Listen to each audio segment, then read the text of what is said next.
স্বাগত ডিবিসি নিউজের সাপ্তাহিক আয়োজন আলাপন সূত্রে। সাথে আছি সোনিয়া আফরিন ঈশিতা।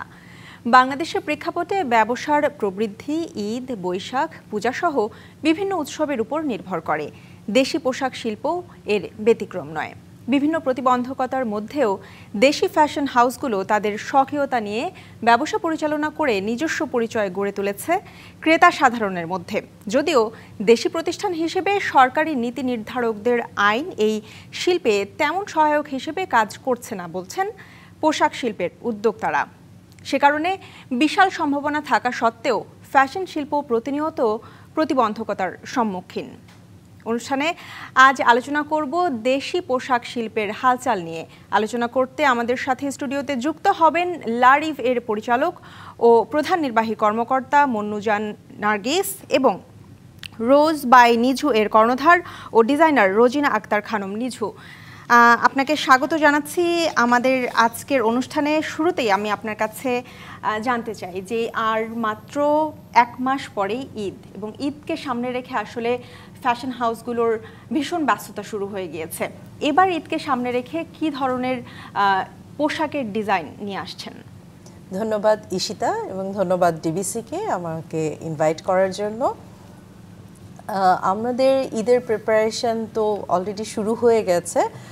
আমরা যেটা মাথায় রাখছি, এবারের ঈদটা আমাদের জন্য অনেক স্পেশাল এই কারণে যে আমাদের ঈদ এবং পয়লা বৈশাখ দুটো বড় ফেস্টিভ্যাল আমাদের একসঙ্গে ব্যাক টু ব্যাক হবে। তো সেই কথা চিন্তা করে আমাদের ওয়েদার, দেশি ওয়েদার, বাংলাদেশের যেরকম ওয়েদার সেটার কথা চিন্তা করে আমরা কমফোর্ট এবং at the same time festive লুকটা যেন আসে সেই ধরনের ডিজাইন অ্যান্ড ফ্যাব্রিক উপর কাজ করেছি, ডিজাইন করেছি আর কি। এবং এই যে ঈদ যেহেতু সামনে এবং ওই সময়টা কিন্তু আসলে গরম থাকবে, সেক্ষেত্রে আসলে কোন বিষয়গুলোকে বেশি প্রাধান্য দেওয়া হচ্ছে এবার? ওই যে বললাম যে আমাদের কি হয় যে ঈদ মানেই কিন্তু আমার সকাল থেকে শুরু হচ্ছে আমাদের ফ্যামিলি মেম্বার্স, আত্মীয় স্বজন, বন্ধু বান্ধব। ঈদ কিন্তু শুধু একদিনের সেলিব্রেশন না, ঈদ মানেই আমাদের প্রলং, মানে অ্যাটলিস্ট এক সপ্তাহ থেকে, যেহেতু পয়লা বৈশাখ আসছে আমরা ধরেই নিচ্ছি 10 দিনের মতো একটা হবে। তার মানে কিন্তু আমাদের অনেক অনেক আয়োজন, অনেক রকমের ডিজাইন দরকার। বলছেন যে আসলে পহেলা বৈশাখের ওই সময়টাতে আসলে ঈদটা, সেক্ষেত্রে কি পহেলা বৈশাখের ড্রেসের সাথে বা পহেলা বৈশাখের সেই কালারের সাথে ঈদের কালারটা কোনোভাবে কি মিক্স আপ হয়ে যাবে? মিক্স আপ হবে না, বরঞ্চ সেখানেই আমরা ওই টুইস্ট আনতে চেষ্টা করছি যে আমি একই সময়ে আমার ঈদের যে ফেস্টিভ মুড সেটাকেও রাখতে পারি, আবার পয়লা বৈশাখেও রাখতে পারি। সো গরমের সময় ঈদ মানেই হচ্ছে আমাদের পেস্টেল শেডের কালার যেতে পারে, এবং সেটার সঙ্গে যখন আমাদের পয়লা বৈশাখ মানেই হচ্ছে কালারফুল ব্রাইটনেস, সো সেটাকে যখন আমরা অ্যাড করব, so it's a fantastic combination I think. এবং ড্রেসের ধরনগুলো আসলে কেমন হবে? এখন যেটা হয় কি, আমরা খুব ট্রেন্ডি, আমরা গ্লোবাল ফ্যাশন ফলো করি। সো আমরা টিপিক্যাল সালোয়ার কামিজের বাইরে একটু কিছু ডিফারেন্ট চাই। সো সেখানে আমরা চেষ্টা করি যে সালোয়ার কামিজের মধ্যেও কি ভিন্নতা আনা যায়, হ্যাঁ, ডিজাইন দিয়ে, আমাদের হাতের কাজ, এমব্রয়ডারি দিয়ে কিভাবে ভিন্ন কিছু দিতে পারি, সেই ধরনের অনেক কিছু আমরা করছি। অনেক পার্লের কাজ, বিকজ পয়লা বৈশাখ মানেই হোয়াইট পার্লটা কমপ্লিমেন্ট করে খুব সুন্দর করে। সো সেটা ড্রেসের মধ্যে সেগুলো অ্যাড করার চেষ্টা করছি। আই হোপ আমাদের কাস্টমাররা সেগুলো পছন্দ করবে। ঈদের পোশাক ভাবনা নিয়ে জানছিলাম, একটু আমি জানতে চাই যে এই আপনার রোজ বাই নিঝু এই নামটা কিভাবে আসলো, এবং আসলে এই যাত্রাটা একটু শুনতে চাইবো যে রোজ বাই নিঝুর যাত্রাটা কিরকম ভাবে শুরু হলো। আমি অ্যাজ এ পার্সন খুবই নেচার পছন্দ করি, and flower is my favourite. And rose এমন একটা ফ্লাওয়ার যেটা বোধহয় থাউজেন্ডস অফ ভ্যারিয়েশন আছে। সো রোজ বাই নিঝুর যেটা স্ট্র্যাটেজি, যে আমরা ইভেন একটা অ্যাফোর্ডেবল রেঞ্জেও আমরা লিমিটেড এডিশন দিই। সো আমি যদি একটা ডিজাইন করি, সেটা আপনার সেকেন্ড কোনো কপি হবে না। সো আপনি পরে গেলে অন্য কেউ সেটা পরে আসবে না। সো আপনারটা একদমই এক্সক্লুসিভ। সো সেইভাবে করে আপনি চিন্তা করেন যে প্রতিটা rose if you see closely it has its own specific কিছু differentiations from other roses. So সেই জায়গা থেকে আমার রোজ ফ্লাওয়ারটা আমাকে অনেক কি বলবো অনেক অনেক আকৃষ্ট করে বিস্মিত করে সেই জায়গা থেকে আমার মনে হচ্ছে আমার কাজেও আমি সেই বিষয়টা আনতে চেষ্টা করি যে আমি যখন ব্যবসা শুরু করি 10 বছর আগে আমাকে অনেকেই বলেছে যে you can't be stick to this strategy because প্রথম 1 বছর পসিবল তারপর পসিবল না আলহামদুলিল্লাহ আমরা সেটা পসিবল করেছি এখন পর্যন্ত করে যাচ্ছি এবং আসলে যেটা বলছিলেন যে অনেকেই আসলে অনেক ধরনের কথা বলে যখন আসলে একটা নতুন যাত্রা শুরু করা হয় কোনো কিছু নিয়ে সেক্ষেত্রে আসলে অনেক মানুষই আছে যে একটু ভয় দেখিয়ে দেয় যদি বলি কিংবা হচ্ছে যে একটু নেগেটিভ কথাবার্তা বলে সো আপনারও নিশ্চয়ই এরকম বলছিল যে মানুষজন যে এই আইডিয়াটা টিকবে কিনা তো এই জিনিসগুলো আসলে কিভাবে এটাই তো আমাদের part of life positive negative সব কিছু থাকবে আমার কাছে মনে হয় যে আমি যখন ব্যবসা শুরু করেছি আমি মনে রাখতে চেষ্টা করি যে আমার ব্যবসায় কারা কারা সাপোর্ট দিয়ে গেছে যারা আমাকে পজিটিভ কথা বলেছে অনুপ্রাণিত করেছে যে তুমি যেটা করছো if you believe in it keep doing it so আমাদের প্রতিবন্ধকতাকে নিয়ে খুব বেশি চিন্তা না করি আমার নিজস্ব হয় না ক্যাপাসিটি কতটুকু আছে এবং নিজের উপর বিশ্বাস রাখতে হবে এবং করে যেতে হবে চেষ্টা চালিয়ে যেতে হবে হাল ছাড়লে হবে না আরেকটা জিনিস বলছিলেন আপনি যে একটা নিজস্ব ডিজাইন ইদানিং দেখা যায় যে আসলে অনলাইনে এত প্রতিষ্ঠান এত অনলাইন বিজনেস হচ্ছে এটা একদিক দিয়ে ভালো যে বাংলাদেশের বেকার সমস্যাটা অনেকটা দূরীভূত হচ্ছে অনেকটা এটার বেকারত্বের উপর একটা গুরুত্বপূর্ণ ভূমিকা রাখছে কিন্তু দেখা যায় যে ডিজাইনাররা একটা ডিজাইন যখন তৈরি করছে তারা কিন্তু অনেক দিন ধরে অনেক কিছু চিন্তা করে অনেকগুলো চিন্তা মাথায় নিয়ে তারপর একটা ডিজাইন করছে কিন্তু সেই ডিজাইনারের ডিজাইন দেখা যায় যে অনলাইনে অনেকেই কপি করছে বা সেই ডিজাইন কপি করে নিউ মার্কেটে খুবই কম দামে ডিজাইন করে সেটা হচ্ছে যে খুবই কম দামে সেল করছে সেই বিষয়গুলো কিভাবে হ্যান্ডেল করেন আমি এখানে দুটো পয়েন্ট হাইলাইট করব একটা হচ্ছে যে ফ্যাশন ইন্ডাস্ট্রিতে global fashion industry is like that যে বড় বড় ব্র্যান্ডগুলো যখন কাজ করে তারা অনেক রিসার্চ করে দেন ওরা একটা কালেকশন তৈরি করে but this is open for all তাই না সো আমার কাছে মনে হয় they are the inspiration so if I can be an inspiration for someone I would be glad this is one thing the other thing আপনি যেটা বলছিলেন যে অনেক ব্যবসা প্রতিষ্ঠান হচ্ছে আমি বলবো যে আমাদের মহিলাদের যে এই যে চেষ্টা একটু আগে আমি বলছিলাম যে if you believe in yourself keep trying আমি সেখানটায় আমি অনুপ্রাণিত করব হ্যাঁ এটা বলবো যে আপনি একজনের ডিজাইন থেকে ইন্সপিরেশন নিয়ে আপনি আপনার নিজস্বতাটা অ্যাড করতে চেষ্টা করেন সেই জায়গাটায় একটা আমার ছোট্ট উপদেশ থাকবে যে আপনারা এটা চেষ্টা করে দেখতে পারেন কারণ আমার মনে হয় প্রতিটা মানুষকেই আল্লাহ তাআলা তৈরি করেছেন কিছু নিজস্ব গুণ দিয়ে সো আমরা পুরোটাই কপি করেন না আমরা ঈদের হালচাল নিয়ে আসলে ঈদের পোশাক শিল্পের হালচাল নিয়ে আরো আলোচনা করব কিন্তু আমাদের সময় হয়েছে একটি বিরতি নেবার বিরতির পরে ফিরে এসে আমরা আবারও বাকি আলোচনাটা সেরে ফেলবো দর্শক বিরতি নিচ্ছে সাপ্তাহিক আয়োজন আলাপন সূত্রের সঙ্গেই থাকুন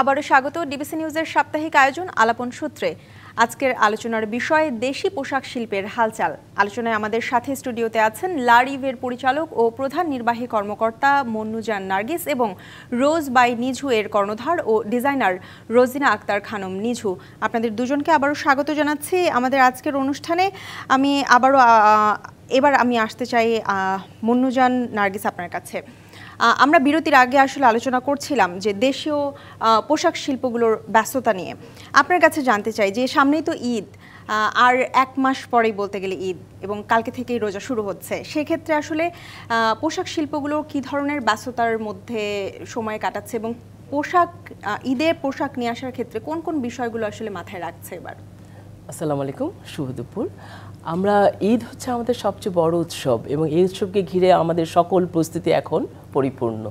সবার ঈদ কালেকশন এখন শপে এবং সবাই ঈদ কালেকশনকে প্রেজেন্ট করছে।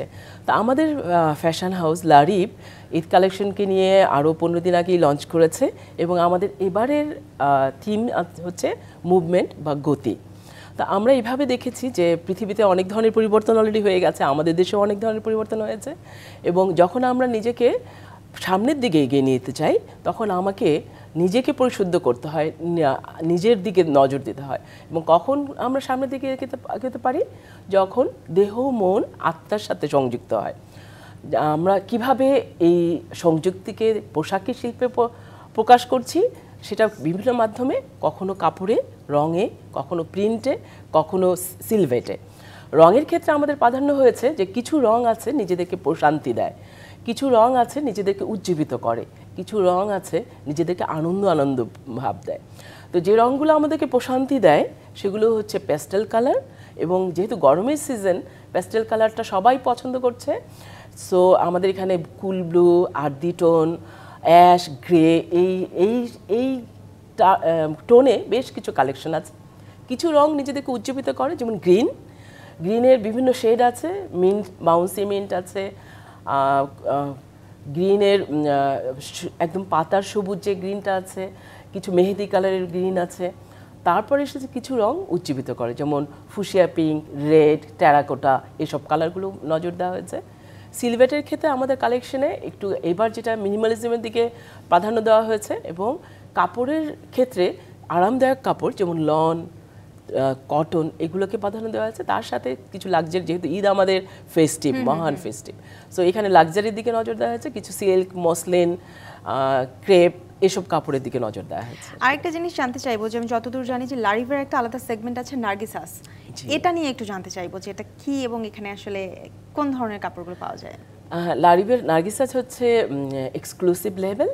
এখানে আমরা একটু হাই এন্ড, মানে সবগুলো ড্রেসই ডিজাইন করা থেকে শুরু করে দোকানে যাওয়া পর্যন্ত একটা এক্সট্রা কেয়ার, যাতে এক্সক্লুসিভিটি বজায় থাকে। যেমন আমরা এটা যখন ডিজাইন করি তখন এটার প্রিন্ট, যে হাতের কাজ করবে সেটার দিকে নজর দেওয়া হয়, এবং যখন এটা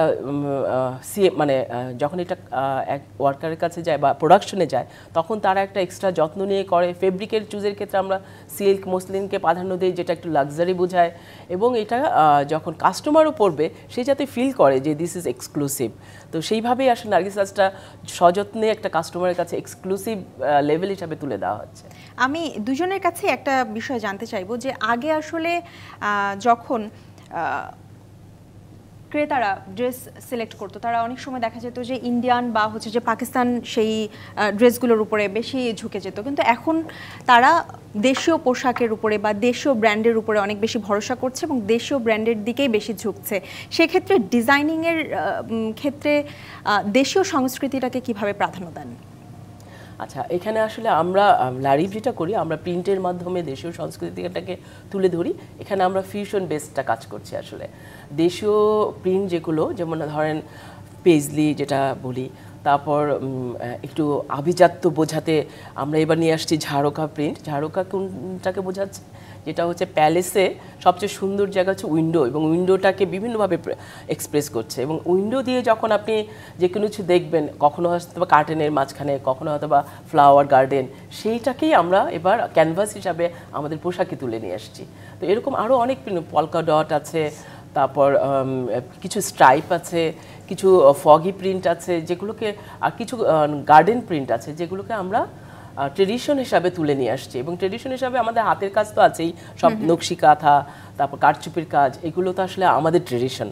মসলিনের মধ্যে যেটা আমরা তুলে আনি সেগুলো, শাড়িতে কিছু ট্রেডিশন আছে, আমরা শাড়ি করি, লারিবো শাড়ি করে, শাড়িতে টাঙ্গাইল শাড়ি, জামদানির শাড়ি, কটন শাড়ি, এগুলো তুলে আসছে। এবং কালারের ক্ষেত্রে আমরা প্রাধান্য দিয়েছি, যেটা বললাম যে বেশ কিছু আর্দি টোন এসছে, গ্রিন আসছে, এবং লাক্সারি বোঝাতে বা ফেস্টিভ বোঝাতে রেড, ব্লু, এই কালারগুলো তুলে আসছে আর কি। আমি আপনার কাছেও জানতে চাই, রোজিনা আক্তার খানম নিঝু, যে এই বিষয়টা নিয়ে কথা বলছিলাম। সো আমরা একটু আগে যেটা বলছিলাম যে এখন অনেক অনেক মহিলারা নিজেকে উদ্যোক্তা হিসেবে চেষ্টা করছে। সো আমরা যখন দেশি উদ্যোক্তারা আরও বেশি করে চেষ্টা করব, দেশি প্রোডাক্ট আরও বেশি অ্যাভেলেবল করব আমাদের কাস্টমারদের জন্য, তখনই কিন্তু আমরা ক্রেতাও পাবো। হ্যাঁ, তো আমাদের চেষ্টা যেটা বলছিলাম যে ট্রাই করে যেতে হবে, হাল ছাড়লে হবে না। So that's a good part যে আমাদের মহিলারা এখন কাজ করছে, নিজস্ব ডিজাইন, নিজস্ব বুটিক, নিজস্ব ব্র্যান্ড তৈরি করছে। আমি মুন্নুজান নার্গিস আপনার কাছে জানতে চাইবো যে বর্তমান সময়ে আসলে দেখা যায় ডিজাইন হচ্ছে, কিন্তু অনেক প্রতিষ্ঠানে দেখা যায় যে মার্কেটিংটা ঠিকঠাক মতো বুঝছে না বা কোথাও একটা গ্যাপ আছে। আমি আপনার কাছে জানতে চাইবো যে ডিজাইনিংয়ের পাশাপাশি আসলে মার্কেটিংয়ে কোন জায়গাটায় আসলে বেশি প্রাধান্য দিতে হবে? একটা ডিজাইনার যখন প্রোডাক্ট করবে, সেই প্রোডাক্টটা সে খুব যত্ন করে একটা প্রোডাক্ট ডিজাইন করে, কিন্তু তারপরের কাজটা কি কাস্টমার কাছে পৌঁছানো, এবং কাস্টমার কাছে কখন আমরা পৌঁছাতে পারি, তখন যাকে জানাতে পারি, এবং এই জায়গাটাই মার্কেটিং বা ব্র্যান্ডিং সবচেয়ে বেশি কাজ করে। তো ব্র্যান্ডিংয়ের ক্ষেত্রে আমরা যেটা বলি যে ব্র্যান্ডিংয়ে তো বিভিন্ন ওয়ে আছে, বিভিন্ন মিডিয়া আছে, যেমন ডিজিটাল মিডিয়া একটা, পেপার নিউজ পেপার একটা, টিভি মিডিয়া একটা, এবং সবগুলো মিডিয়াতে কতখানি প্রেজেন্স, এখানে টার্গেট কাস্টমার কারা, তাদেরকে ফোকাস করে আসলে ব্র্যান্ডিংটা করতে হয়। এবং যখন একজন ডিজাইনার এই ব্র্যান্ডিংয়ের ক্ষেত্রে সাকসেসফুল হবে, তার প্রোডাক্ট কিন্তু তার টার্গেট কাস্টমার কাছে পৌঁছে যাবে। সো আমরা যেটা বলি যে আপনি অমনি চ্যানেল মার্কেটিং, যেটা যেমন আপনি ডিজিটাল মিডিয়াতে মার্কেটিং করবেন, কিছু ফিজিক্যাল নিউজ পেপারে দিবেন, কিছু টিভি মিডিয়াতে দিবেন, যাতে আপনার টার্গেট গ্রুপটা সব মিডিয়াতে আপনাকে জানতে পারে। কারণ যখন একটা ব্র্যান্ডের পরিচিতি আসবে, তখনই কিন্তু আপনার কাস্টমার সেখানে পৌঁছে যাবে, অনলাইনে কিনবে অথবা শপে যেয়ে কিনবে। So branding is very important. আপনার প্রোডাক্টটা তার নিজস্ব কাস্টমার কাছে পরিচিতি করার জন্য ব্র্যান্ডিং ইম্পর্ট্যান্ট। আর ব্র্যান্ডিংয়ের জন্য কতখানি আপনি খরচ করবেন, দিস ইজ অলসো এই ইম্পর্ট্যান্ট পার্ট। কারণ যখন একজন উদ্যোক্তা শুরু করেন, তার বাজেট থাকে মিনিমাম, তার প্রোডাক্ট করতে কিছুটা খরচ হয়ে যায়, এবং প্রোডাক্ট সবসময় এটা আর্লি ইনভেস্টমেন্ট। কারণ আপনার প্রোডাক্ট বিক্রি হবে যখন এটা শপে যাবে, যখন ঈদের ইনভেস্টমেন্ট, কিন্তু ইনভেস্টমেন্ট অনেক আগেই হয়ে যায়। সো এইটা কিভাবে ঠিক করবেন যে আপনি যখন একটা প্রোডাক্ট ডিজাইন করবেন, এবং তখন এটার মার্কেটিংয়ের জন্য বাজেট আগে থেকে প্ল্যান করে রাখতে হবে। কারণ আমি যখন একটা প্রোডাক্টকে আমি কাস্টমারের হাতে পৌঁছে দিতে চাই, তো মার্কেটিং বাজেট আগে থেকে নির্ধারিত থাকতে হবে।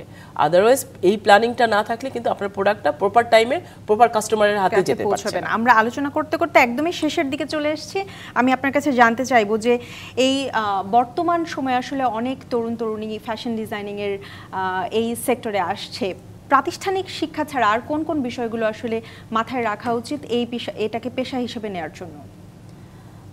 প্রাতিষ্ঠানিক শিক্ষা, সত্যি কথা বলতে যে আমার শেখার ইচ্ছা যদি থাকে, তাহলে আসলে কোনো বাধা না।